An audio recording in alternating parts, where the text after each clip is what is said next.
Fait que là, l'application de la première couche est faite. Fait que vous voyez un petit peu le résultat. T'sais, on ne veut pas non plus que la première couche ça soit complètement parfait. Même si je vois un petit peu au travers, c'est parfait. Ça veut m'indiquer que j'ai la bonne épaisseur. Je n'ai pas essayé d'en mettre trop épais. Même chose pour les edges. Tout. L'important, c'est qu'on ait une certaine matière avec la prochaine couche. Puis on va être capable de vraiment mieux faire notre fini. Fait que si on veut une belle ligne droite, on va pouvoir le faire avec plus de matière. Fait que ça donne un petit peu cet aspect-là pour une première couche. Notre couche est complètement sec. Elle est prête à sabler pour faire la préparation pour la couche de finition qu'on va faire dessus. Quelques façons qu'on peut faire. Moi, j'aime bien travailler avec des petits couteaux comme ça.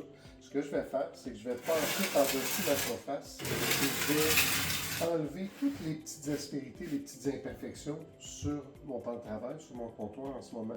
Et par la suite, bien, je vais nettoyer avec un aspirateur. Puis là, je vais être prête à appliquer ma couche de finition. C'est une étape qui est très importante parce que si on ne fait pas ça, puis on décide d'appliquer directement par-dessus, bien, toutes les fois qu'on va prendre, on va rencontrer un grain, une aspérité, un petit peu, mais ça va sauter par-dessus, fait qu'on n'aura pas une belle finition. Ça va être très difficile de faire une belle couche de finition si notre surface n'est pas lisse et vraiment propre.